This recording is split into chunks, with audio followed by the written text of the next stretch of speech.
I will destroy every last one of them. Hearing those words, Edwin crossed his arms and leaned back, quietly turning his gaze toward Nereus, whose golden hair framed a cold face and sorrowful eyes. She recalled the humiliation she had suffered, along with all the pain she had endured. Choking on her resentment, she continued in a voice full of shame, agony, and misery. They will suffer helplessly, like chess pieces being moved around without any power to resist. As she said that, Nereus unconsciously imagined them as pieces in her hand, then clenched her fist, shattering them into fragments. But upon hearing that, Edwin fell silent, deep in thought. After a while, he asked in a low voice, "It sounds like you intend to spend your entire life on revenge." She immediately affirmed that yes, she did, because they all had to pay. In a dark prison cell, where only a single small window let in a sliver of light, a gaunt girl sat blankly on the bed. She slowly lowered her head and thought to herself, "My left leg has gone numb. Just hold on a little longer. Sister Nellie will come save me." Hearing someone open the door and walk in, she immediately turned her head and cried out loudly, "Valentine!" The woman hurriedly waved at her and said with a smile, "Oh my, Nereus, you look awful." Nereus froze in shock. "That royal dress I used to wear." Seeing her surprise, the woman added, "Ah, this gown, it suits me better after all, doesn't it, sister? The crown princess's dress." Nereus stared at her and asked, "Did you come here just to mock me?" Valentine let out a snore of laughter and replied, "My condolences. I came to witness the final moments of your life." Nereus asked again in shock, "My final moments?" Valentine smiled in delight. "Even though you came from such lowly stock, you still got the eye color unique to our family. In return, your brain turned out to be rather useful. But now all of that is meaningless." As she said this, she suddenly covered her mouth and sneered. "Isn't this the sort of end a dog deserves?" Nereus asked in stunned disbelief. "You thought that from the very beginning? Mother did, and so did you." Valentine did not answer her directly. Instead, she calmly gave an order. "Grab her." A man quickly stepped inside and answered, "Yes, ma'am." He then walked over to Nereus and tightly seized both of her arms. She struggled and shouted, "How? How can this be? I did everything I was asked to do. I gave everything. Joseph, I'm Lord Nelson's younger sister." But the man said nothing. He suddenly placed a hand on her shoulder, then forced Nereus down onto the floor, making her cry out in pain. With tears in her eyes, Nereus asked, "Does Brother Nelson know about this?" Valentine did not answer. Instead, she suddenly narrowed her eyes and smiled. Then she lifted the sides of her skirt and mocked, "You're still just as stupid as ever." As soon as she said that, she drove her foot down hard onto the wound on Nereus's left leg. The pain was so intense that Nereus screamed at the top of her lungs. After tormenting her for a while, Valentine finally grew bored and said mockingly, still rambling on about being Lord Nelson's little sister, "Are you? Fine, let me tell you something interesting." Nereus trembled as she listened. "The one who killed your birth mother, and then planned to adopt you and everything else, was the very Brother Nelson you admired so much." With tears brimming in her eyes, Nereus stammered in protest, No, Brother Nelson would never." Valentine smiled brightly and said, "Thanks to your efforts, my family was able to break away from the Empire. That's why I'll let you die without pain." Now then, Nereus shouted that she didn't want to. As Valentine poured poison in her mouth, she said gleefully, "At least thanks to me, you learned the truth before you died. You should be grateful for Princess Kelly's kindness." At that moment, she suddenly recalled the woman's cheerful smile and the words she had spoken then. "The body will be disposed of neatly and cleanly." Hearing that, Nereus could not hide her shock. Even Princess Kelly. Valentine smiled at her. "You did very well, just like a chess piece." Nereus unconsciously swallowed hard and thought in stunned despair, "A chess piece? For my family, for the Empire, I did everything. How could they cast me aside like this? What did I do wrong? Was it because I was low-born, yet had these eyes? Just because of these eyes? That isn't fair. I curse you. I will curse you." The moment that thought crossed her mind, Nereus died. Her resentment was so overwhelming that she did not close her eyes as she passed. The last tears left on her face rolled slowly down her cheeks and fell to the floor. Meanwhile, a great deal of red liquid spilled from her mouth, soaking the ground. At that very moment, the clock of Nereus's life shattered apart the instant she left the world. Even as the two streams of energy within it slowly flowed out, they suddenly condensed into a brilliantly sparkling diamond. Then, all of a sudden, she heard someone calling her name over and over. "Nereus, Nereus, Nereus." Hearing the voice, she slowly regained her senses. And the first thing Nereus saw was a woman whose hair and face looked very much like her own. Worried, the woman asked,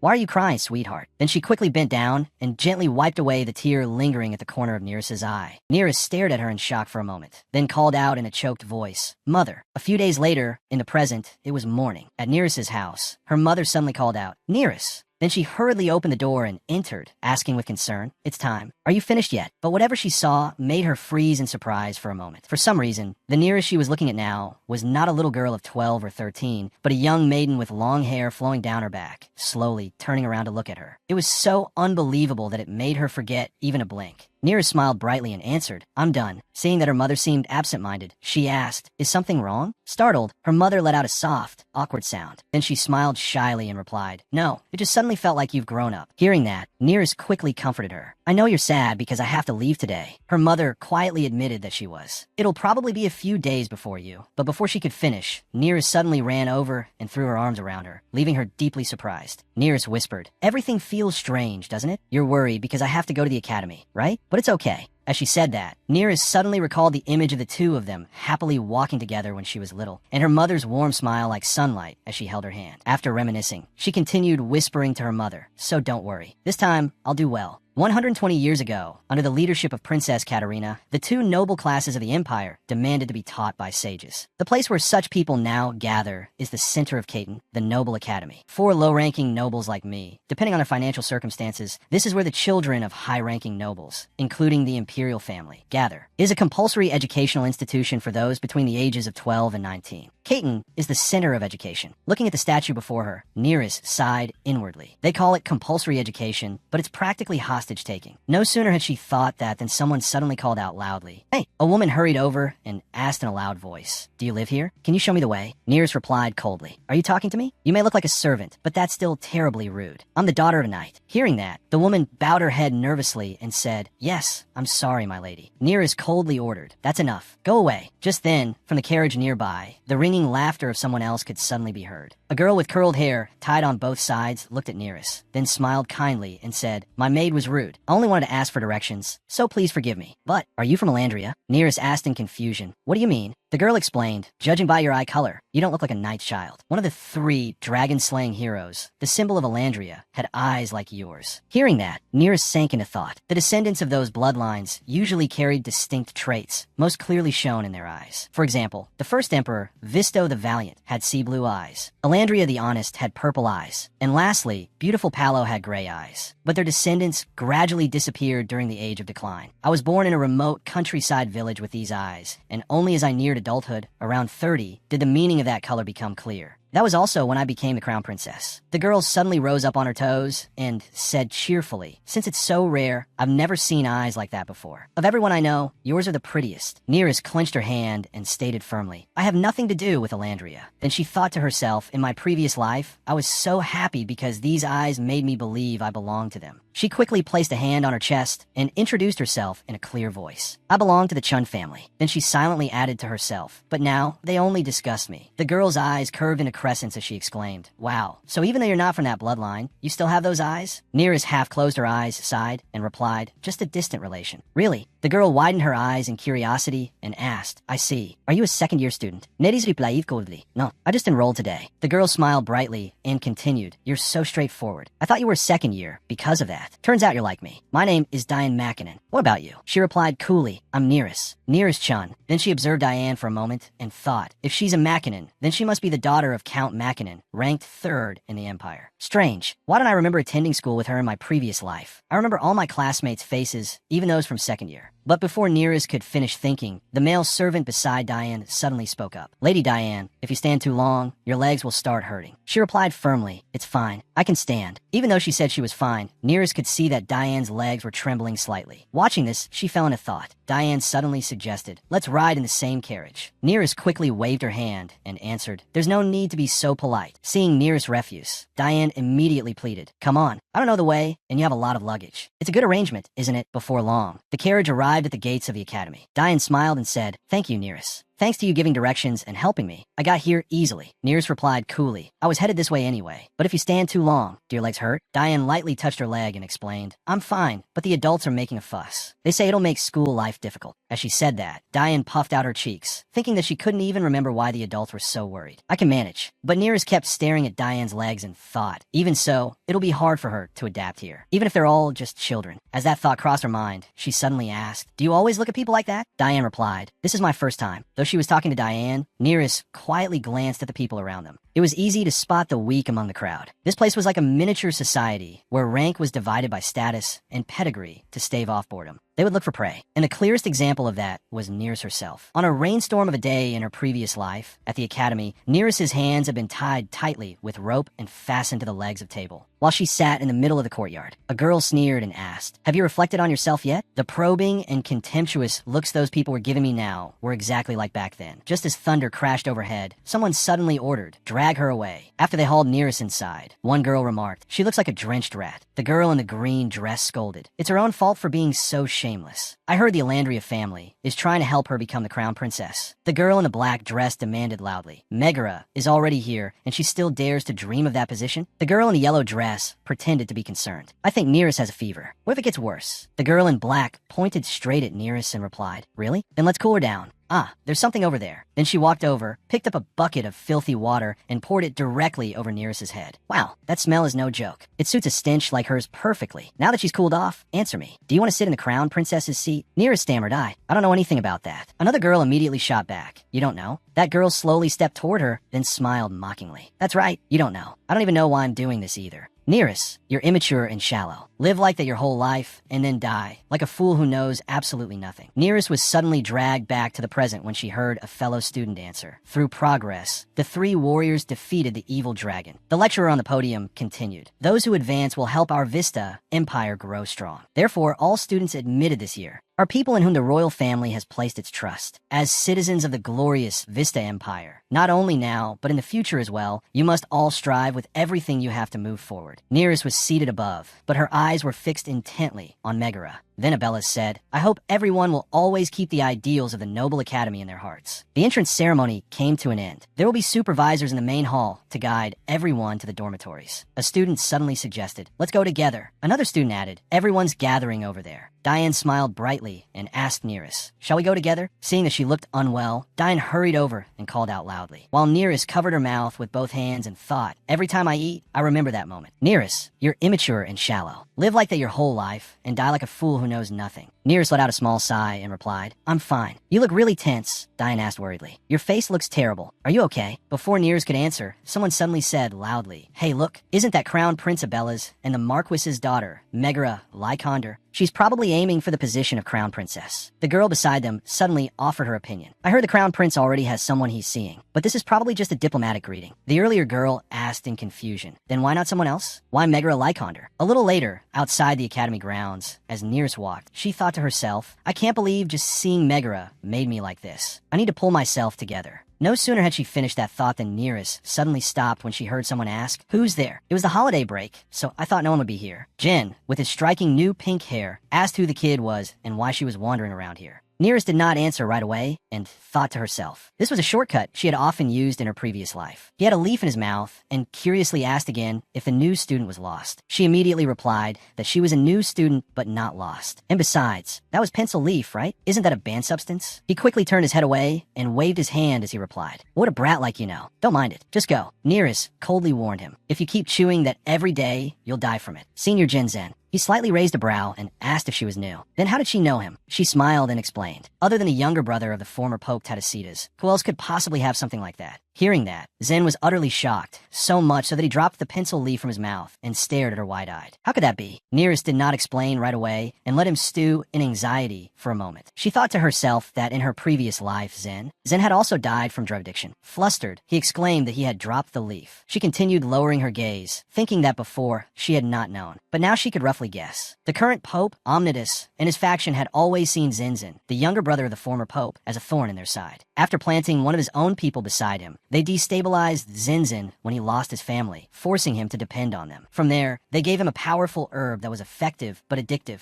It was that very herb that slowly led him to his death. But Neris suddenly turned and walked away, saying, "Senior, don't trust anyone." Hearing that, Jen seemed slightly taken aback and replied that for a priest, faith was always the most important thing. As soon as she heard that, she turned back and firmly said that she was not joking. He had better be more careful. Jen frowned and demanded to know what a kid like her knew to meddle like this. Neris answered sternly that if it were her, if someone framed her, she would definitely take revenge. Watch carefully. As she said that, she turned and walked away, then sincerely advised him. You should quit while you can. Don't wait until you die young from addiction to regret it. Zen did not reply, but held up the pencil leaf and stared at it for a while. Nearest suddenly placed a hand on the wall, overgrown with weeds beside her. She thought bitterly that whether old or young, people all trampled on the weak to survive. The Noble Academy was exactly the kind of place where that happened all the time. Now I understand why I returned to this exact point in time. The place where my misfortune and rage began. All of you will pay. The academic atmosphere of this land was clearly divided into two prestigious institutions. On one side was the men's school, the Male Academy Nakatas, where swordsmanship, magic, politics, and theology were taught. On the other side was the women's school, the Female Academy Aina, where general studies and theology were taught. Standing out between both was Noble Academy, a luxurious and splendid structure like a magnificent castle. The Noble Academy divided its classes into two groups. The buildings featured classical architecture, every line exuding elegance. While the students sat neatly and listened attentively, all new students had to take a test on the very first day. In one classroom, a slender hand gently held a gold quill pen, each stroke written carefully. Class placement was based on the results of that exam. Groups of students gathered in front of the ranking board at school, all chatting excitedly. In other words, everyone's eyes were fixed on it, searching for their own names. Attention quickly focused on a single name, the person holding the number one spot. If you ranked high enough, you could skip the semester entirely. Someone asked who Nearest Shud was. Meanwhile, in a corner of the classroom, Nearest sat upright, her expression calm. A soft voice called out to her from behind. Dien walked up, a trace of worry on her face. I want to study with you, but you get to skip the whole semester. Nearest calmly replied that all first years still had to take the basic classes, so they would still study together. Hearing that, Dien brightened at once and exclaimed, "Really?" She smiled brightly and continued, "You really know a lot. That's so cool." Her hands unconsciously touched together, her cheeks flushing as she confessed, "You're a really special person." Dien looked at her and spoke of what she had noticed. "You're the prettiest and kindest person I've ever met. And how can you stay so calm when you got first place?" Though shy, her praise was full of sincerity. "If it were me, I would have gone around bragging to the entire academy. That just makes you seem even cooler." Nearest listened in silence and thought, Chris, right? Her memory carried her back to the conversation from the other day. She said she'd call me Nellie if I didn't tell her my nickname, so I gave her my mother's nickname instead. And now she keeps calling me Reese. In her mind, Megara appeared, with wicked eyes and a mysterious smile. If Megara had destroyed my life, then Nelson was the one who ended it. In her memories, Nelson was full of schemes. I never want to hear that name again. Suddenly, a figure approached. The girl hesitantly spoke up. "You." With a hand placed on her chest, she softly asked if Nearest remembered her. A friendly smile spread across her lips. She introduced herself as Honorad. Her bright smile stayed in place as she continued. "We used to play together once when we were little." But Nearest's reaction was completely different. Her eyes turned cold and sharp. Right after that, she quickly regained her usual expression and replied curtly, "I don't know. I don't remember." Honorad froze for a moment, visibly flustered. Tilting her head slightly, she spoke in a soft but certain voice. "We used to walk together in the sacred forest and play with leaf boats on the river." But Nearest stayed silent, though a complicated glint flashed deep in her eyes. How could I not remember? Memories came rushing back. The two of them had once been inseparable. How could I ever forget the way you? My only friend. And yet that warmth was quickly torn apart by the pain of betrayal. In her mind, Honorad was now nothing but a two-faced person, someone who had abandoned her to become friends with Megara. Without looking her in the eye, Nearest kept her expression cold. "I'll ask my mother later." That made Honorad pause awkwardly, but she still tried to maintain her smile, as if trying to close the distance that had been lost. "Then who taught you? If we lived in the same area, maybe we studied under the same teacher. I'd like to learn more too." On one side, Honorad patiently searched for a way to keep the conversation going. On the other, Nearest avoided her like a wall of ice. After a long silence, she answered briefly, "I just got lucky." Her heart felt heavy. "Are you planning to repeat the same things all over again?" Her eyes shifted toward Nearest, asking directly if that answer was enough. And in her mind, but this time is different. Nearest looked at her for a long moment. "I won't trust someone again only to be hurt." The prolonged silence made Honorad blush in discomfort. Suddenly, a voice cut across the tension. "Sorry for interrupting, but this is really unpleasant to watch." Nearest turned, her gaze full of disdain. "Why don't you just tell her?" Rihanna frowned, her voice harsh. "Are you so arrogant just because you got first place?" She stepped forward, standing amid the murmuring crowd. "Do you think first place is something you can get just by luck?" But Nearest only let out a soft breath, her face still carrying an air of weary boredom. "My family isn't wealthy enough to hire tutors because my father died when I was little." Crossing her arms, she continued calmly, "Even now, my tuition is being paid by relatives." Her gaze sharpened as she looked directly at Rihanna. "Unlike you, the granddaughter of a count, Rihanna Berta." Those words struck straight at the other girl's pride. "Are you saying you got the highest score by luck? Do you think I believe that?" But Nearest did not waver in the slightest. Whether you believe it or not, it's the truth. Even the sacred language was taught to me by the priest in the village. Rihanna curled her lips in a mocking smile. Didn't the priest teach you manners? Then again, if no one taught you, how would you learn? Looking at that smug expression, Nearest felt only exhausted. One good thing was that nothing had changed from before. She was still the same, continuing in a haughty voice. You were always so sure everyone would take your side, so you always trampled on me, Rihanna.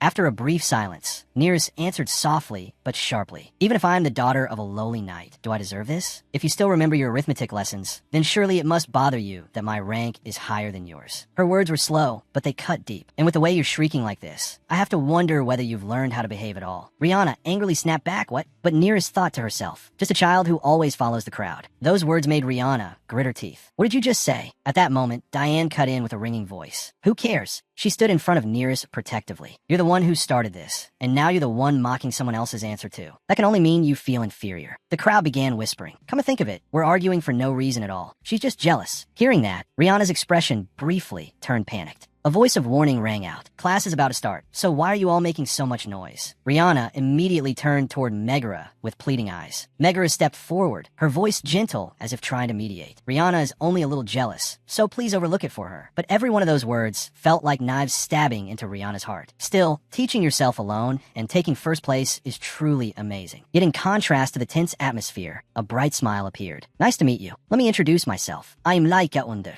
We're the top 2 students, so let's be friends. At that moment, Megara's eyes turned deep and unreadable. Before Nearest's cold stare, silence fell over everything. All the eyes in the classroom were fixed on them. Megara stepped forward with a gentle smile and said, Congratulations on ranking first, Nearest. But Nearest did not answer, remaining silent before the implications hidden in those words. Someone raised under Elandria's care truly is different. The atmosphere suddenly grew heavy. She remained silent, her eyes fixed straight on Megara. Just then, the classroom door opened and Mr. Seridan walked in. What are you all doing? Get ready for class. He stepped up to the podium, set a stack of papers on the desk, and said sternly that he would hand out their scores and schedules. Everyone, take your seats. As Megara turned to leave, Nearest called out, Megara. Megara stopped and looked back. Nearest spoke calmly. You should accept my greeting too. Megara's face changed slightly. Then she flashed a mischievous smile. Thank you for your help. The classroom carried an elegant and classical beauty, every detail exuding refinement. The academy distinguished between the strong and the weak from the very start of the semester. Mr. Seridan's voice echoed through the room. Alacadio Islani, your essay was very good and interesting. He continued handing back papers. Idalia Kindle, excellent work, especially your experiences in music. One by one, the students stepped forward to receive their papers. What is the standard between strong and weak? Nearest quietly observed, the question echoing in her mind. And why was I so weak and so enduring? Suddenly, the name she was most wary of rang out. Megara Laika Under. Yes. Sheridan handed Megara her paper. Well done. You received the second highest score. He continued with a reminder that some subjects had been exempted, and she should check her schedule before attending classes. Megara kept her friendly expression. Yes, thank you, Mr. Sheridan. She stepped down amid the whispers. Just as expected, Laika Under was truly different from everyone else. Amazing. Then the teacher's gaze stopped on Nearest. Next, Nearest Chud. She stood up. Yes. The two passed by each other. Megara suddenly turned her head to look at her. It's good to meet you when you're young. You're always smiling and looking at others with such gentleness. Megara's expression shifted slightly. But from now on, you won't be able to hide your true self anymore. Sheridan handed the paper to Nearest. Every one of your answers was excellent. Well done. Make sure to check your schedule, because all of your classes have been waived except for the basic subjects. She answered, thank you. Then she returned to her seat. I'm very curious. Her gaze stopped on Megara behind her. Why do you hate me so much and keep bothering me? Memories of Nelson surfaced, his enigmatic face full of schemes. Nelson used me by taking me and my family in for the sake of his ambitions. On his chessboard, Valentine and Abelis were merely pawns. And Valentine must have deeply hated me when I became the Crown Prince's consort. As for Crown Prince Abelis, he must have seen me as a thorn in his side, because I was nothing but a common nobody. Nearest wondered, but the children at the academy, especially Megara, she had no reason to bully me. As she passed by, Rihanna gave a cold snort. Of course, even knowing the reason wouldn't change anything. Rihanna continued, you're smart, and you look so annoyingly pitiful. Nearest walked past her. Rihanna said nothing, but the corner of her mouth curled slightly. So that's the reason. Rihanna irritably turned back. Because of their inferiority, complex, and jealousy. Because the daughter of a low-ranking knight ranked above them. And because of my rare eyes. Her expression grew even more displeased. Yes, it was a ridiculous reason, but it was still possible that they truly felt that way. The classroom was lively, with students chatting everywhere. Dien walked over. Is it true you really don't remember her? Nearest replied, I don't remember.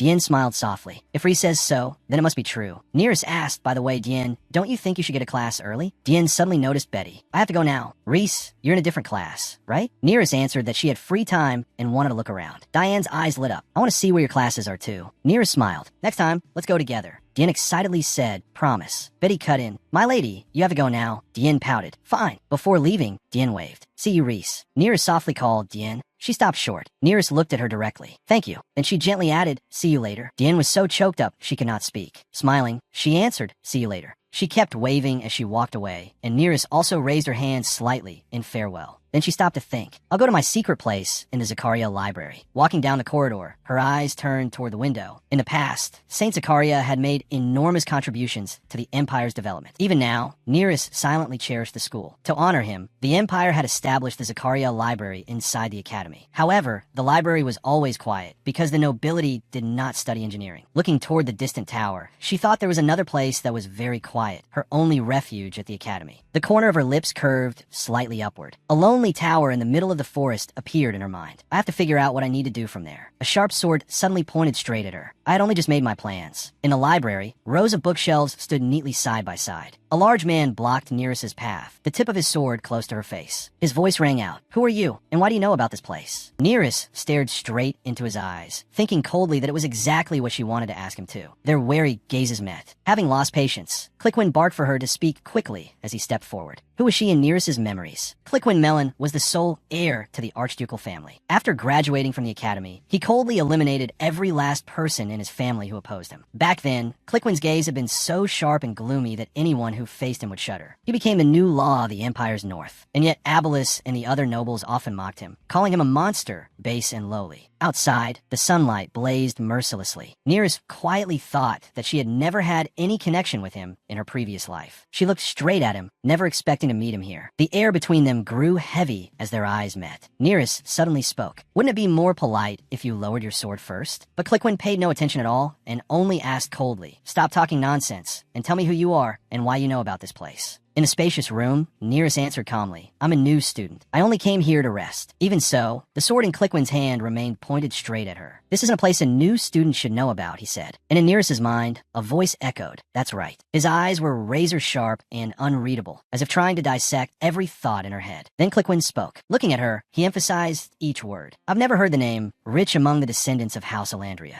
Are you an illegitimate child? Nearest replied evenly, I'm not illegitimate. I'm a distant relative of the Elandrias. Clickwin's expression shifted slightly. So you're a distant relative of Nelson's. She raised her hand and lightly touched the tip of the sword. That's right. She closed her eyes, her voice slow and calm. That's true, but I don't want anything to do with it. So please lower this. The corner of his mouth lifted. He thought to himself, she dares touch the tip of a sword with her bare hand. At last, Clickwin withdrew his blade, his voice full of hidden meaning. You say you're a distant relative of House Elandria, but you don't want anything to do with your cousins? Nearest cut him off at once. Please don't talk about it anymore. She looked straight at him. A flicker of surprise crossed Clickwin Mellon's face, then a smile appeared. Oh, you know who I am. He smiled with interest. What's the name of this fearless new student? It would only be fair if I knew yours too. His hand rested against the back of the chair as he looked at her, but Nearest did not waver. In a cold voice, she said, I know it myself, so you can find out for yourself. Clickwin froze for a few seconds at that answer. His hand tightened on the chair. Nearest turned and walked away. If that's all, then I'll be going. Behind her, his voice rang out. Next time, Clickwin smiled as he watched her leave. Next time, I'll call you by name. Outside, the wide corridor bustled with people passing by. Nearest walked quickly across the gleaming floor, thinking as she went, Abelis always said Clickwin was cold-blooded. She stopped beside a window, flooded with light, but in her mind appeared his gentle face. A cold-blooded man? She raised a hand to shield her eyes from the sunlight, thinking, I can't believe he could unsettle my emotions like this. Nearest stood still in a corner, thinking, I don't trust Abelis's judgment, but could he actually be a good person? Then suddenly a voice called out, oh? Jin appeared, a book in his hand. Hey, little girl, this floor is for advanced classes. Did you get lost again? Nearest looked at him coldly. Senior Jen Fen. Standing straight, she explained, I'm not lost. I study here too. Berlin Diplomacy 3. Jen looked a little surprised. What? You taking that class too? It's an advanced elective, so hardly anyone chooses it. That made the people around them start paying attention and whispering. He smiled. I can't believe we're in the same class. What's your name, little girl? Jen said warmly. Since it's the first class, you probably don't know the way. I'll go with you. She answered coolly, I know the way. He still looked puzzled. But why did you choose this subject? Most students don't. Is it because you're new and didn't know? Neera stayed silent for a few seconds before replying, my uncle lives in Berlin. Hearing that, Jin shared honestly as well. At first, I just want to know more about the wider world. But if I want to go there someday, I need to be really capable. That's why I chose this class. A thought flashed through Neris's eyes. If he's Fane's uncle, that means the Omnidus family. She pushed the door open and stepped inside. I need to warn him to be careful of that uncle. From inside the classroom, a voice rang out. Oh, Neris. Megara smiled brightly. You're taking this class too? It's so nice to see you. She continued, if I'd known you were in this class too, we could have sat together. But I already ended up sitting with Mara. Neris was not surprised. She thought, there's no way she didn't know. In the class list, my name was first. I was the only one in the class who got a perfect score. When I wrote down my course preferences,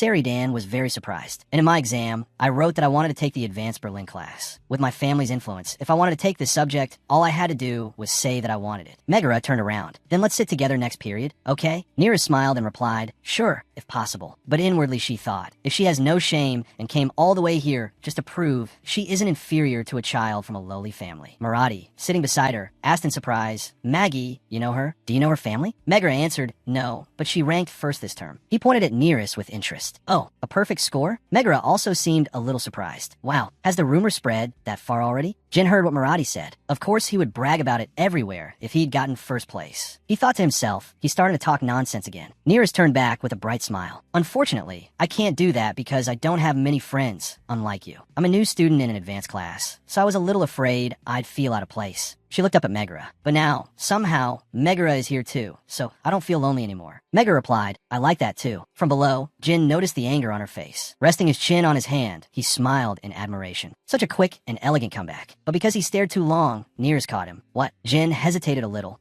Just then, the teacher walked in. Professor Henry's face was stern. Those of you who have studied international politics probably already know me. I am Henry Volta, your Berlin language instructor. Have you all read the material I assigned beforehand? The whole class began working on the passage he gave them. Everyone found it difficult. Now translated into Berlin so that the passage and context become complete. Nears remained calm. Strange. Professor Vani is a politician. He's asking a question about current affairs. Suddenly, someone raised a hand. The teacher saw Megara and called on her. Megara Lakonder. Answer. She stood up and translated the passage under the encouraging gazes of Marathi and many others. Livingston Kinsey was trying to repair the windmill in Galt, but failed because of budget limitations and was killed by the local residents. Someone whispered, she's a first-year student, but she translates so smoothly. Another person chimed in. Maybe the class representative taught her, since she's only a first year. Someone else objected. No way. She's the youngest daughter of House Lakonder. She answered it herself. Henry listened closely as Megara read, then asked, what do you think? His gaze turned directly to Neris. Nevi Chu. Neris stood and replied, I don't think it's wrong, but it's not the right answer either. A fleeting thought crossed her mind. This is bad. Megara won't get a second chance from you. A girl frowned slightly in confusion. What does that mean? Right is right, wrong is wrong. The boy beside her glanced over. Isn't she just putting on airs because she's the top student? Megara looked at Neris, her eyes full of irritation. Henry looked slightly surprised, as if asking, not wrong, but not right either? Then what is your answer? But Neris stayed composed and translated again. Ambassador Livingston was dispatched to establish policies to improve relations with the locals. Because support from the central government was limited, he ran out of funds, and in the end he was killed. Immediately, Marathi slammed the desk and shouted, that's wrong. Henry frowned. Be quiet, Marathi. Yes, sir. Henry placed a hand on his chin and said slowly, it truly is completely different from Lakonder's answer. Explain why you translated it that way. She answered yes. Megara sat still, thinking my translation was exactly what the dictionary said. Then what makes her so confident? Neris explained slowly. Megara translated the word Kinsui as a person's name. But in Berlin, it should be read as in Berlin's political context. It means ambassador. Those words made Megara freeze for a few seconds. What? Henry nodded. Besides that, the word windmill can also mean a continuous current within a certain scope. The class listened intently as Neris spoke. So in this sentence, it means that Ambassador Livingston was killed because of his flawed policies. After hearing her out, Henry looked at her seriously. That's a deeper interpretation than a literal translation. I've thought about this passage a great deal. She still did not waver. But wasn't that your intention, Professor? Neris continued. Didn't you say we should translate the sentence to fit the situation and context? Jin sat nearby, looking at her with admiration. This was, after all, a Berlin language class specialized for diplomacy. Henry listened carefully to every word and unconsciously smiled. Professor Vani is also a diplomat, so I thought that must be your purpose. Then, suddenly, the teacher stood up and said, tell me why you want to study a foreign language. To communicate with foreigners? If that's all, then using an interpreter or an international language will be faster. So why do you study another country's language? The whole class fell silent. Neris spoke up, to gain the upper hand in diplomacy. Henry nodded. Exactly. He continued, you study foreign languages to improve your own diplomatic skills. Remember that. Henry's face turned stern. Don't overlook a single word. Information isn't only on the surface. You must analyze and react in order to find its meaning. On one side, Megara's face turned red. If you ignore everything you've seen, you'll run into serious trouble. Henry rubbed his temple tiredly. You should study in a class that suits your level. It's better to choose a subject within your ability than one that's too difficult. Those words startled the two students sitting near Megara and made them uneasy. That's why the classmate sitting next to you can't always give you the answer, can they? If your teammate is wrong, you'll be wrong too. Megara gritted her teeth, thinking, damn it, Marathi, I shouldn't have trusted you.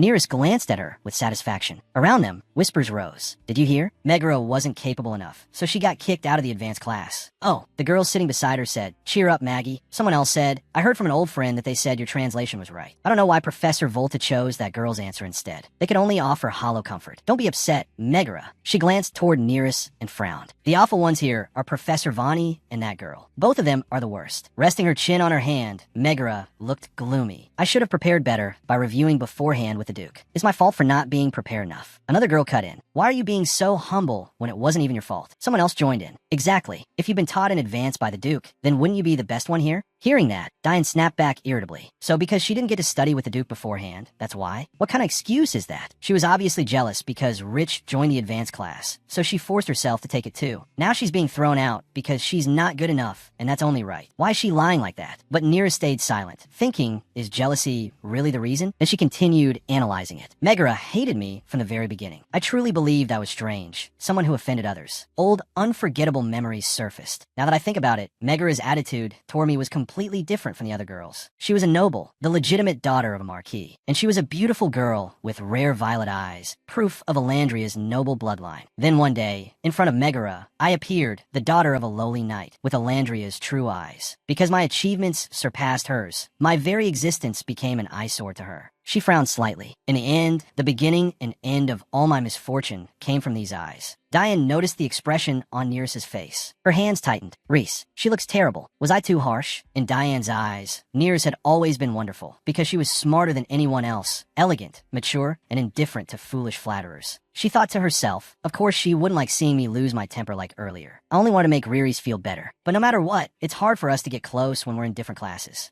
Suddenly, an idea came to Diane. Oh, should we become friends? She sprang to her feet and grabbed Neris's hand. Riss, I'm having a party. Will you come? Neris looked a little surprised. A party? Diane smiled.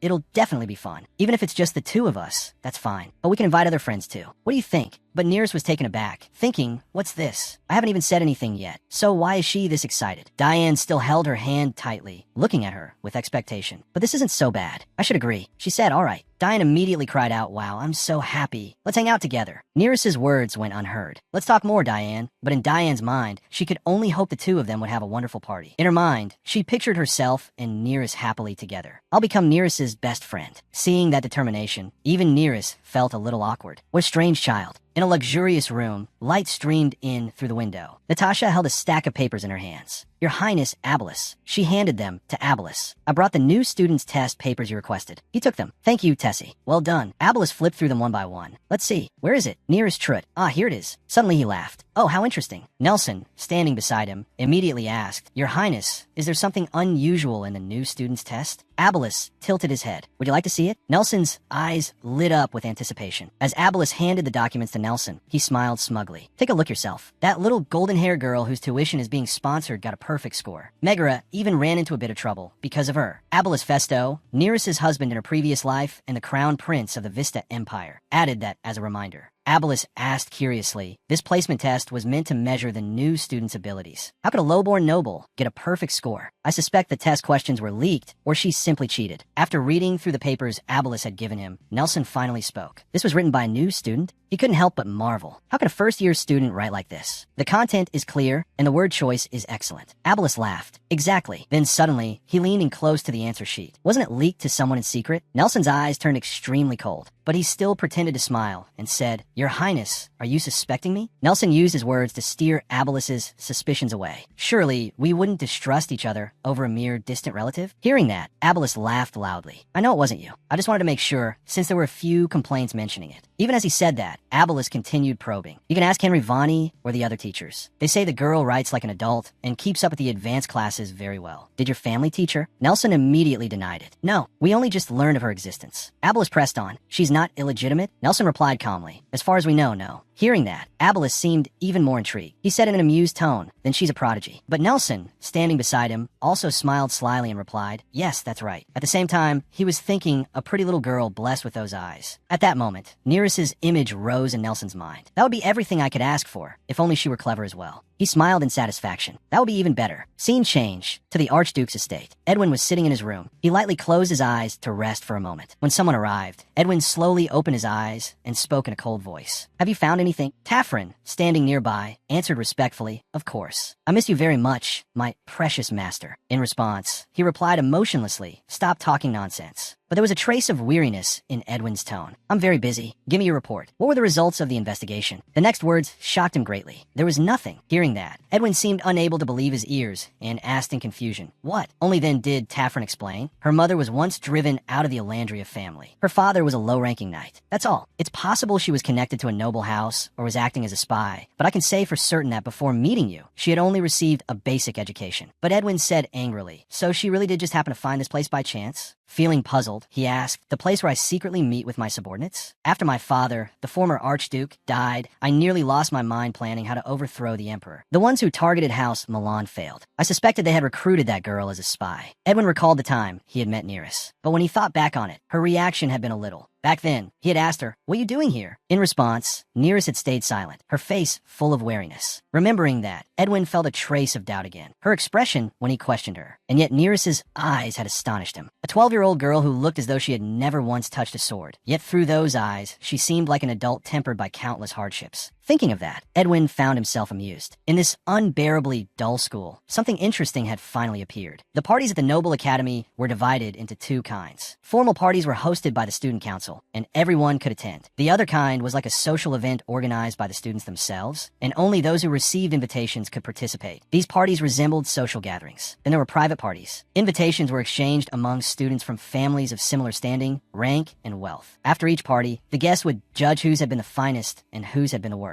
And so Diane's party, since it was an intimate sleepover party, no one knew about it in advance. Everyone at the party had a lovely time. The blankets, bedding, and suites were all of excellent quality. It was a splendid party, flawless in every way. Managed by well-trained servants, the party radiated luxury and elegance. There was not a single fault to be found. Alexa walked over to Diane and Neris and whispered, this party is amazing. Diane smiled brightly and replied, thank you for coming. I'm so glad you came. If anything is inconvenient, just tell the servants. Okay. Neris quietly glanced at Diane, thinking that the party was truly wonderful. But inwardly, she felt suspicious. Is this the power of House Mackinnon? At that moment, Diane seemed to notice Neris's gaze. Diane threw her arms around her and cheerfully said, Reese, do you want anything to eat? I told the servants to prepare lots of things the dormitory cafeteria doesn't have. Just say whatever you want. Neris fell silent for a moment. Then she forced a smile and said, thanks to you, I've already eaten a lot. Thank you for worrying about me. Deep down, Neris still felt doubtful. Honestly, this feels strange. Her hand tightened slightly in her lap. I haven't done anything for her. Why is she being so kind to me? The more Neris thought about it, the more confused she became. At that moment, just as the two of them looked like close friends, and Harriet suddenly walked over and interrupted her thoughts. Diane, Neris, thanks for inviting me. Your hairstyles today are so pretty. Neris smiled politely and said, thank you, and Harriet, your hair looks lovely too.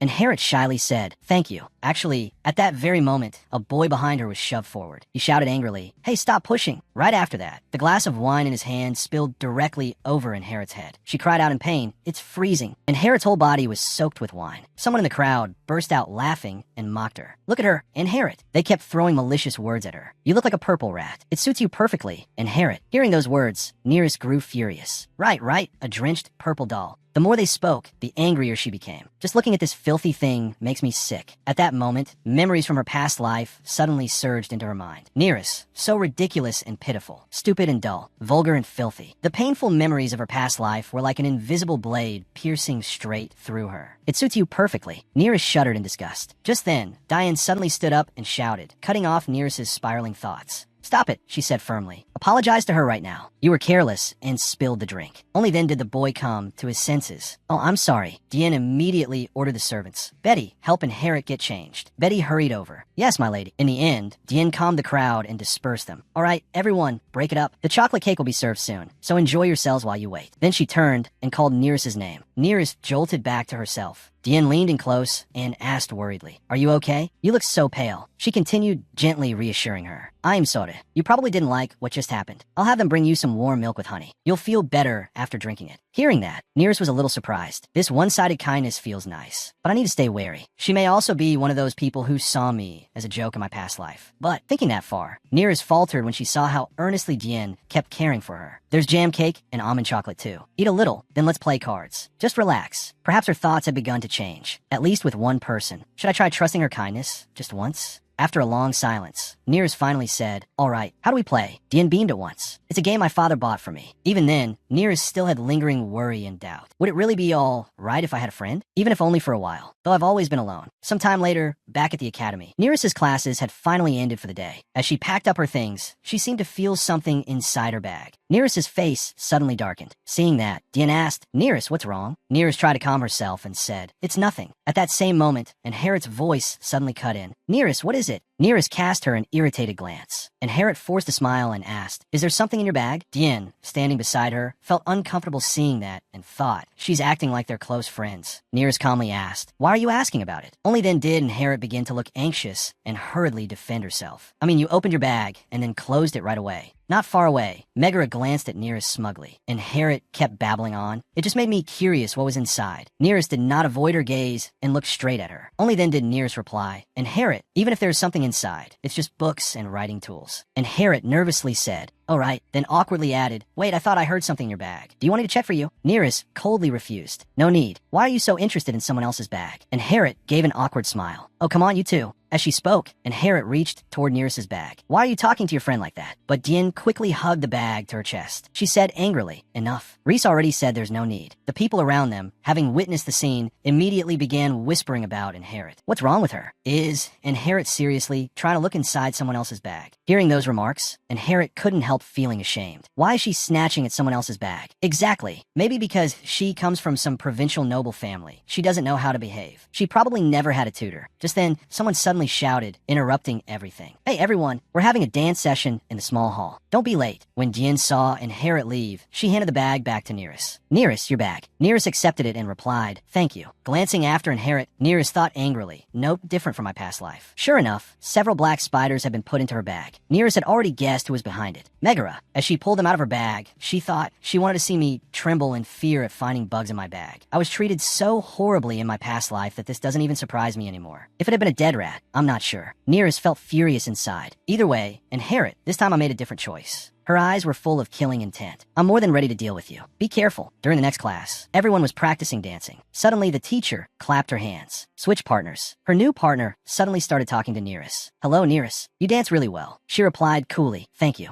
Then he made an invitation. "At the student council's graduation party the next weekend, will you be my dance partner?" Neris cast him a sidelong glance. Then memories from a previous life came back. Back then, he had mocked and ridiculed Neris. So filthy. He laughed at her and spat out cruel words. "Even if you sit still, you're still that smelly girl. Wouldn't it be disgusting if you were covered in sour milk?" At the time, Neris had only been able to grit her teeth and endure his humiliation. Just keep enduring it. Everyone, take a good look at her. If she moves even a little, she's getting a bath in sour milk. Thinking of that, she said, "I'm very busy, so I'll be going with Dian." Yet he still would not give up. "It's a ball that day, and you're still going to do homework? You're way too serious." He kept chattering in Neris's ear. "Then what about Inherit Knight's party this week? She invited the whole class, so if it works out, maybe you and I..." Ignoring him, Neris stared intently in Alexa's direction. At that moment, Alexa's hair ribbon suddenly came loose. Neris frowned slightly as she looked over at her. Then she walked away. "Excuse me, wait a moment." Neris looked at the ribbon lying on the floor. After picking it up, she studied it closely. A moment later, Neris caught up with Alexa and called out to her. "Alexa." She handed the ribbon to her and asked, "Is this yours?" Alexa happily took it. "Oh, thank you. I bought it in the capital for quite a high price. I almost lost it." Neris gently reminded her, "Be careful. Don't lose it." She forced a smile and said, "Lately everyone's been tying very similar bows. If you drop one by accident, it's hard to find it again." Alexa smiled brightly and replied, "Exactly." Looking at the ribbon in her hand, she added, "You could tell it was mine because my initials are embroidered on it. Oh, it got dirty for being stepped on." She said sadly, I can't wear it like this anymore. I'll have to wash it. Nearest looked at Alexa with a meaningful gaze. I remember this very clearly. Right now, silk bows from the capital are in fashion. Everyone has them because they're a common design. Even if one were switched with another, no one would know. So it wouldn't be strange if some people thought that way. Sometime after that incident, at Inherit's party, she greeted them with a radiant smile. Welcome, Nearest, Dian. Inherit smiled brightly and said, thank you for coming. Nearest answered politely as well. Thank you for inviting us. Inherit explained the situation at the party for them. Megara and Adalia couldn't make it because they had to attend a gathering for highborn heirs. Everyone else is here, so go greet them a little, okay? Dian seemed a little uncomfortable. This is my first time here. The building feels a bit old. Nearest also reminded her, this old building belongs to the theology department, and now it's being used as a party hall. You'll see lots of spiders in the corners. Then she asked Dian with concern, are you thirsty? I'll go find something for you to drink. Dian smiled happily. Thank you. With that, Nearest slowly walked toward the drinks table. But suddenly she stopped. Right before her eyes was a confrontation between Alexdor and Inherit. Alexdor shouted furiously, hey, you thief. Nearest looked at them and smiled in satisfaction. It's begun. Inherit cried out fearfully, what are you doing? Alexdor yelled, give me back my ribbon. Glowering at her, Alexdor shouted, you shameless thief. She directly questioned Inherit. What is this? You have the nerve to bring stolen goods to a party without any shame. But Inherit still tried to defend herself. I also have a ribbon in this color. Get it back to me. Alexdor shouted furiously, what? Don't you see my name on it? Watching them, Nearest smiled with grim satisfaction and thought, Inherit, now it's your turn to deal with this. Nearest was cornered by her classmates. Her face was full of fear. Curses rang loudly in her ears. I saw it myself. She stole it. She did not understand why they were falsely accusing her and desperately tried to explain. It wasn't me. I didn't steal anything. Alone, she could not argue back against the crowd. Nearest hurriedly turned to her friend for help. Inherit, please tell them I didn't do it. But in return, Inherit roughly snatched the bag from her hands. At that moment, Nearest finally understood. Her friends had turned their backs on her. Then, Inherit crouched down and dumped everything out of her bag. Among her belongings, a gold coin suddenly rolled out. That was the missing coin. Nearest went pale. She had no idea how it had ended up in her bag, while the people around her gasped. Look, I told you. I saw Nearest steal the gold coin. Inherit sneered and said mockingly, and don't act like you know me. What would happen if people thought I was a thief too? She kept pointing at Nearest, her mouth endlessly spitting humiliating words. I was raised to be modest, and I know better than to touch what belongs to others. That's everything you learned from your mother too, isn't it? And so, throughout her youth, she was always surrounded by the malicious thoughts of her peers. Freak, you're lowborn. Petty thief. Only much later, after she had grown up, did Nearest realize that back then she had done nothing wrong at all. It had all been other people deliberately framing her. At the time, I was too ashamed and heartbroken to even think clearly about it. In the end,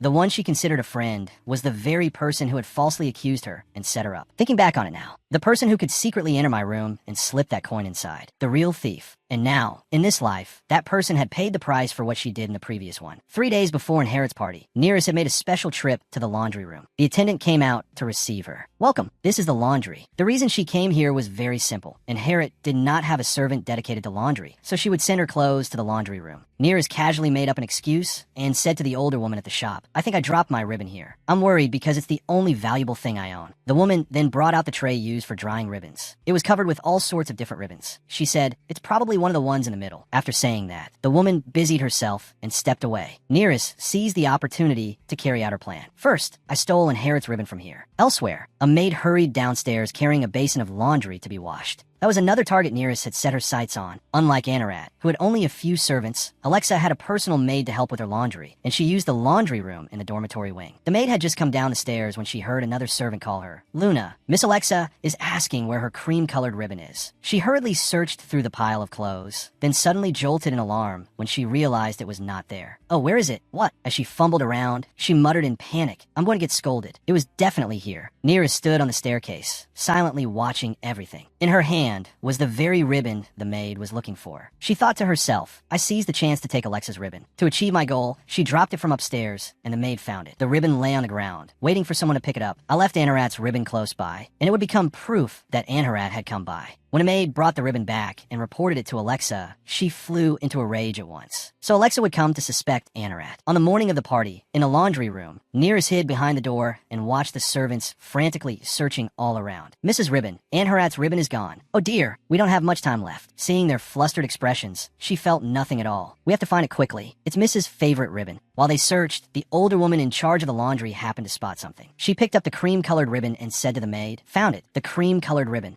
right? The maid exclaimed joyfully, "Oh, I'm saved. Thank you, ma'am." Nearest merely sneered to herself, because the real ribbon had already been swapped. Anharat's servants were so busy preparing for the party that they did not even notice the letter embroidered on it. There was no flaw in this plan. Anharat, who had Alexa's ribbon, and Alexa, whose ribbon had gone missing. The clash between the two of them would become the center of attention at the party. With her hair disheveled, Anharat raised her voice in protest. I didn't steal it, and A is also the initial of my name." Alexa was no pushover either, and shot back harshly, "Oh, really? So you're determined to deny it to the end?" My maid embroidered this letter herself. Then Alexa charged forward and deliberately swept her leg out, making Anharat stumble as if she were about to fall. "I'll have her embroider another A and see which one matches better." She grabbed Anharat by the collar, and Alexa's furious voice rang in her ear. "If they match, I won't let you off." Alexa glared and loudly threatened Anharat. "I'll tell my father. You and your father will be ruined." Diane squeezed through the crowd to Nearest' side and asked curiously, Riss. "What is this?" she finally asked. Before Nearest could finish answering, another girl beside them cut in. Anharat stole Alexa's ribbon. Diane cried out in surprise. "Really? But doesn't she have one too?" When the other girl shrugged and voiced what she assumed was the truth, she said, "Then it was probably dirty and useless." Alexa had embroidered her ribbon, and that's the ribbon Anharat is wearing now. Diane looked at the two young ladies bickering and quietly voiced her confusion. Why would she wear someone else's ribbon? "I don't understand." Nearest answered softly, "I know. Maybe she thought she wouldn't get caught." Her gaze never left the fight, and her voice remained even. "Even I lose things like ribbons sometimes because it's hard to inspect every single belonging someone else owns." The girl beside her suddenly asked Nearest a question, the same kind of question as in her previous life when she had been falsely accused. "Come to think of it, I heard you were very close with Anharat when you were little." Her eyes turned cold. Nearest replied icily, "Oh, I don't remember." Over there, Anharat was still trying to defend herself, insisting that she was innocent. "I didn't steal it. They gave it to me in the laundry room, so of course I thought it was mine." Alexa loudly snapped back, "Liar. Why will my ribbon be in a laundry room? I have my own personal laundry maid. I'm not some poor, rustic nobody like you." Her anger gradually spun out of control. Alexa lunged over, grabbed Anharat by the hair, and cursed at her viciously. "You couldn't use your own ribbon, so you stole mine instead, didn't you?" The scolding and screaming echoed everywhere. The young lords and ladies around them were also reluctant to interfere. "Oh my, what a mess. I don't want to get involved either." Meanwhile, people began whispering among themselves. Last time she even wanted to look at Chu's bag, and now she's stealing other people's things too? Could be. Anharat sat on the ground with her hair in disarray. She heard others bad-mouthing her. Think about it. Anharat's been strange for a long time. I'd be so embarrassed to keep pretending to be nice to someone that creepy. Are you really going to attend a party with someone like that? Let's leave. In that moment, Anharat keenly felt how powerless and outnumbered she was. Nearest alone watched everything. This was what she herself had once endured. And there was even a spider that jumped out of a drink. Since she's from the countryside, her standards of cleanliness must be terrible. But Nearest coldly observed Anharat. She had no intention of stepping in, nor did she necessarily feel any need to pity her. She was only thinking of herself. No child is strange from the very beginning. She clearly remembered when she had first enrolled at this school. She had always wanted to get along with everyone. At first, she had been lively too. But she was framed, and her friends left her one by one, looking at her with the kind of gaze reserved for oddballs. When someone is shunned by others like that, they naturally lose the chance to learn how to interact with people. Nearest became sensitive and insecure, and little by little she no longer dared to approach anyone. After that, she became the bullied child in everyone's eyes, and in the end she truly became a strange child. The desperate child from her previous life now looked at the one who had harmed her and asked inwardly, how does it feel? Nearest felt as though her past self were standing right in front of her. Looking at Anharat, a cold voice echoed inside her. This time, you were the strange child. A few days later, Nearest attended a tea party with several noble young ladies. One of them asked curiously, so what happened after that? About the ribbon theft. Another immediately replied, I heard all the blame was pinned on Anharat's maid, and she was dismissed. Oh dear, I knew that would happen. Things like this never end with a fitting punishment. But Nearest quietly drank her tea, while the young lady chattered on endlessly. I understand her family is from the countryside, but even so, how could she do something like that? Because of people like her, the reputation of children from lower-ranking families gets dragged down too. Suddenly the girl brought up Nearest. Compared to her, you're far more refined. Because word had gotten out that Nearest had been Anharat's childhood friend, people began comparing the two and flattering her. You're the smartest and most elegant among us. No, not just among the first years. Anything about Nearest that could be praised, they praised. You even have such beautiful red eyes. You must have been born with nobler blood than most of us. You have such a remarkable background, and you're so intelligent. I'd wager you receive plenty of invitations to upper noble events. In response to those insincere compliments, Nearest smiled politely and said, "Thank you for your kind words, but I believe I still have much to improve." The girl laughed and replied, "You're so modest, Nearest. You absolutely must come to our next party. Your presence would elevate it." So that was her real purpose. Nearest tiredly thought, "This is unbearable. She isn't just comparing me to someone else. Now she's treating me like some pedigreed show dog." This was a little different from what she remembered. After she had been bullied, they had shut her out from noble society entirely. "You know, in my previous life, not one of you invited me to a single event. And even if I did go, it was only as part of some cruel prank. You got the invitation, right? This Friday, at the upperclassmen's hall." But Nearest had once naively believed it was real. She had gone all the way there, only to return disappointed. She had even thought there must have been some misunderstanding. I swear Anarat said it like that, but there's no one there at all. Did she get confused? By the time she returned, it was already late in the evening. Nearest wondered, was I just too late? Right then, she heard someone laughing. Other young ladies, dressed to the nines, were gathered in the building in front of her. They were talking behind her back. "Do you think she really went there?" "Definitely. She's so stupid." One of the young ladies even burst out laughing and said loudly, "Oh, that feels so refreshing. I wish we'd been there to see it in person." Another said, "I think this is your best prank yet, Anarat." Did you see her expression when you handed her the invitation? They had no idea Nearest was standing outside. Her eyes were full of disappointment as she heard those words. I can't believe she could be that naive. She really should be aware that no one likes her right now, shouldn't she? But Anharat puffed out her chest and spoke with obvious irritation. "Exactly. That just makes me hate her even more. More than anything, she might steal something again." The pranking did not stop there. They even dragged her mother into it. They gossiped about her openly. To be honest, her mother is strange too. Come to think of it, Nearest came back to herself and tried to drive those memories from her mind. The young lady across from her was still chatting brightly. Anharat has looked gloomy and weird this whole time. I'm sure she stole plenty of other things besides Alexa's ribbon. Nearest looked down at the teacup in her hand and thought to herself that Anharat had never stopped tormenting her. As she reflected on everything that had happened so far, there was only one event that had unfolded exactly as it had in her previous life. Because they had played together as children, Nearest knew Anharat's weakness very well. She had always been afraid of insects, so she must have only just barely managed to put those spiders into her own bag. But instead of the results she had wanted, the conversation at the tea table began shifting into criticism of the parents. "She's always irritated me from the start. She's just some country girl who doesn't know her place. Her parents clearly never taught her any manners." Those words were cruel, no different from the ones Nearest herself had once heard. Her arm trembled as she asked herself, does she deserve to be treated like this just because of me? Everything that happened was in the past. God had given her another chance. But in this life, the people who had harmed her were still only children. They had not yet done anything truly terrible. I still remember so vividly the suffering, the rage, and the grief. But just because the circumstances have changed doesn't mean my pain has miraculously healed. The events of my previous life have not yet happened. So the people who hurt me back then are innocent in the present. And yet they have appeared before me again, just like those same people, one by one. The tea in her mouth suddenly turned bitter. Nearest thought, and they're still behaving just like before. But even so, is it truly justified for me to seek revenge for things in the past when they have not even happened in this life? Revenge did not make her feel pleased. It only left her even more conflicted. Am I turning into a monster, just like them? When the tea party ended, Nearest hurried away. She went to the library to look for a book. On the way, an unwelcome figure suddenly appeared. "We meet again." The moment she heard the voice, she knew who it was. Unhappy, she said, "Why are you still here?" The person on the other side stood there with his arms folded, clearly pleased to hear her say his name. "Click Win." He answered matter-of-factly, "Because this is my territory. Didn't you come here knowing that?" He even copied her earlier tone and called her by name. But Nearest said nothing at all. After a moment, he spoke again. "Did you see that design? I brought it here." Nearest looked at the desk and chair in front of her and asked in surprise, "Really? What?" He replied, "I needed a place to make secret plans." She listened as he recounted all the things she had done. It seemed he had been paying very close attention to her actions. For example, swapping someone's hair ribbon. She replied, her voice carrying a chill. "It seems you looked into more than just my name." "How rude." Clickwin laughed, unwilling to yield even an inch. "And your actions are hardly lady-like either." Nearest was starting to lose patience. Her brows knit together as she threatened. "Trying to use that against me won't do you any good. Get to the point. What do you want?" Clickwin let out a soft sigh and said gently, "Come over here. Face me and let's talk." From the opposite bookshelf aisle, there was no further movement. Nearest thought he had already left, so she moved to follow. Unexpectedly, a firm hand gently parted the books on a shelf. Through the gap, Clickwin smiled at her and said, "I want you, Nearest." After a brief moment of stillness, Nearest quickly asked, "For what purpose?" "I already told you. I have no connection to House Alandria at all." She reached out, intending to close the gap again, her voice growing colder. "If you want a political marriage, then you'd be better off approaching Valentine Alandria. She is the legitimate heir." Clickwin cut her off. "My apologies, but this is not a marriage proposal. I am trying to recruit you." Nearest suddenly found herself interested in what he was saying. She asked softly, "Recruit me? A 12-year-old girl?" He replied, "Yes." "Exactly." As Clickwin extended a finger through the gap in the bookshelf, he added in praise, and yet you do not fear the blade of a sword. You earn perfect scores without a tutor. Since the school's founding, you're someone who understands the terms used in diplomacy and knows how to use public opinion. He withdrew his hand, a meaningful smile curving on his lips. Before leaving, Nears caught only his smile and that deep, warm voice. Those who rule all need capable aides. Come find me if there is anything you particularly want. I promise you will receive the treatment you deserve. In the blink of an eye, the person in the next aisle had vanished without a trace. But Nears stood stunned by that offer. She did not know how to respond. The treatment I deserve? Elsewhere, Anharat was crouched up in fear. Trembling, she said to the person in front of her, I can't do it. Even if it's you asking, I can't. That person laughed and said confidently, no, you can. Megara sat back in her chair, an unfriendly smile on her face, and asked Anharat, will you work for me, Anharat? Clutching the hem of her skirt tightly, Anharat said, I could endure putting those spiders into Nears' bag. She squeezed her eyes shut and raised her voice. But this, I can't. If I fail and get caught, it really will be the end for me. Megara rose to her feet and spoke slowly. No, this will benefit you too. She approached and placed a hand on Anharat's shoulder, persuading her softly. If you do this for me, I guarantee I'll make all the negative gossip about you disappear. Those sweet words sounded so tempting. Then everyone will know the ribbon theft wasn't your fault. They'll think it was all just a misunderstanding and that everyone was far too harsh in attacking you like that. Anharat was captivated by those words. Megara smiled and continued. What do you think? This is a beneficial deal, isn't it? She had become so obsessed with her reputation that she nearly lost her mind, and she was swayed by the temptation of the woman before her. So, if I do this, everything will go back to how it was. Megara replied with a smile. Of course. Inwardly, she thought, nearest Trud, this time I will make you crawl on the ground in disgrace, just as lowly as your status. In class, it was time for the history of magic. The teacher lectured sternly. In the past, magic was the foundation of our major fields of study. In the territories of the Three Knights, it flowed as freely as the air we breathe. Now, it has become an extremely rare skill. As the teacher spoke, Nears practiced weighing a magic stone. The teacher continued, I hope this class will help you discover any hidden magical talent you may possess, or at the very least, grasp the basic knowledge expected of the noble class in our empire. Nears suddenly recalled yesterday's encounter and Clickwin's words. Come find me if there is anything you particularly want. I promise you will receive the treatment you deserve. But Nearest lowered her eyes, wondering what she should do. Just as he had looked into her a little, Nearest also tried to remember him from her previous life. In truth, Clickwin Mendelin's influence was considerable. While House Alandria won its independence from the Empire, and the factions supporting the princes were drawn into conflicts, House Mendelant alone remained standing firm in the midst of the chaos. If she could gain his support, perhaps she might find a peaceful life, free from the storms surrounding House Alandria and the royal family. But there was still one thing that troubled her. The only question was whether Clickwin was trustworthy. More than anyone, however, Nearest understood clearly where her own value lay. Once the symbol of Alandria blood, a vivid crimson like a precious gem, revealed itself in her eyes, she gently placed the stone on the scale and let her thoughts drift. There was no guarantee that Clickwin would not force her back to that house. After all, he had already proved his capabilities by eliminating his family's longtime retainers, people he had known since youth. But Nearest needed time to think over the offer carefully. I need to consider this more. Suddenly, she noticed that Anharat was acting strangely. The girl looked uneasy, glancing around from time to time. Then she hurriedly stood up. She seemed to be holding something in her hand. Nearest frowned, feeling that something was about to happen. A little while later, class ended. Everyone streamed outside for a break. Rhiannon checked her school bag and cried out in shock. Megara asked with concern, "What's wrong, Rini?" In a panic, Rhiannon replied, "My bracelet is gone." Thinking of the precious bracelet with the stones set in the middle, she immediately grew frantic. "The emerald bracelet my aunt gave me. I wear it every day, but now it's gone. I swear I took it off before class and put it in my bag." Everything was going exactly as Megara wanted. She lowered her head and smiled faintly. Then she stood up and deliberately said in a concerned tone, "Oh no, Rini. Try looking carefully one more time." Rhiannon searched again and still found nothing. "No, what should I do?" Megara turned to ask everyone in the classroom, "Sorry, but could you all help me find it?" Alexa heard the request as well. She immediately looked toward Anharat, who had her face buried on the desk. Seeing the whole class in an uproar, the teacher asked, "What happened?" Megara answered honestly, "Rhiannon's bracelet is missing." The teacher quickly came over to comfort her. "Rhiannon, don't cry. Are you sure you wore it today? Maybe you left home without bringing it." Megara frowned and replied anxiously, "That can't be, ma'am. I saw her put it into her bag before class started." The two teachers sighed with a headache. Class had ended only moments ago, and trouble had already found them. "Oh dear, all right. Everyone, let's search this whole area. It may have fallen somewhere on the floor."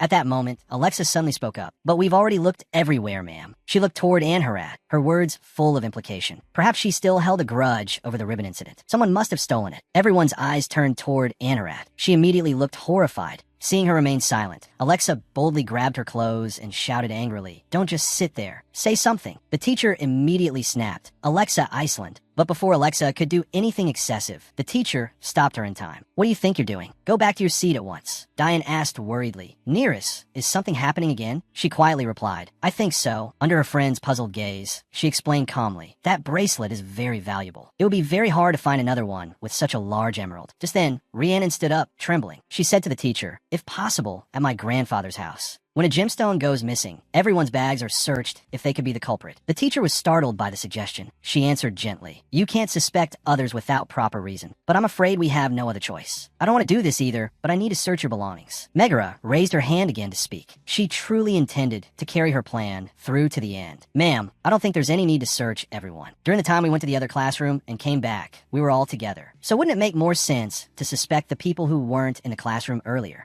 Alexa hurriedly pointed at Anharat and loudly accused her. "Then it'll be obvious who did it." Anharat left the classroom earlier. Weakly, she replied, I just wasn't feeling well." Alexa laughed arrogantly and shot back, "Don't lie. Everyone knows you're always skipping class with that excuse." Megara turned toward Nearest. She was the true target Megara was aiming for. It wasn't only Anharat. Nearest was also absent for a while, wasn't she? As soon as she finished speaking, she smiled as if apologetically. "Sorry, I'm not trying to single you out, but it wouldn't be good if we blamed the wrong person. I hope you understand." With just a few words, Nearest found everyone around her led by the nose. Their suspicious gazes turned on her. Their eyes changed in an instant. She let out a soft sigh and said, "Of course I understand, Megara." The teacher cleared her throat, trying to ease the tension. "Then I'll start with you too. Nearest, bring your bag here first." But Nearest merely curled her lips into a faint smile. She picked up her bag and handed it to the teacher, saying obediently, "Yes, ma'am." A pile of things spilled out of the bag, but there was no bracelet anywhere. The homeroom teacher announced, "There is no bracelet here. You may go back to your seat." Nearest and Anharat were both stunned. Megara, who had been intent on finding the culprit who had taken her bracelet, grew suspicious when she heard that Nearest had not stolen it. Then she heard the teacher say, "Yes, ma'am." She clenched her hand tightly, not understanding what was going on. Then the homeroom teacher suddenly called Anharat's name. She trembled in shock. Everyone stared at her. "Anharat, bring your bag here." Tears streamed down her face as she denied it. "I swear, I didn't do it." Thinking she was simply frightened, the homeroom teacher tried to reassure her. "I believe you, Anharat. No matter what I find, it must only be a misunderstanding. Don't be afraid." Anharat trembled in fear, biting her lip with anxiety, afraid that the bracelet was in her bag. She handed it over to the teacher. The teacher took it and began searching through it. Suddenly, her expression changed in astonishment. From Anharat's school bag, she pulled out a bracelet. Anharat trembled, unable to believe it, her face going pale. "What? Why is that in there?" She screamed in desperate protest. "It must be a misunderstanding. I didn't do it." But no one believed her. They all stared at her as if she were a thief. Anharat kept rambling in her own defense. "This isn't fair. I really didn't steal the bracelet." Rhiannon ground her teeth, her anger reaching its peak. The homeroom teacher sighed, holding the bracelet in her hand, and said, "All right. First, take your bracelet back, Rhiannon. Anharat, I need you to stay after class." Anharat, filled with fear, burst into tears, especially under the judgmental stares of everyone in the class. Nearest watched the whole thing and cursed inwardly. Not fair. Her gaze turned cold and murderous. Foolishness is something you brought upon yourself. She remembered what Anharat had done a few minutes earlier, sneaking around and glancing about to make sure no one was there. She had turned and run off, her footsteps silent in the hallway so that no one would know. She had gone to where the bags were kept, unaware that a pair of eyes was quietly watching her vile actions. Anharat had stolen Rhiannon's bracelet. She held the bracelet in her trembling hand. Anharat anxiously tried to reassure herself. "I shouldn't have to go through things like this." She could not stay calm. Her hands shook in waves. "This is wrong. If someone finds out it was me and Nearest." She remembered how close the two of them had been as children, playing together, laughing happily side by side. But Anharat no longer liked her.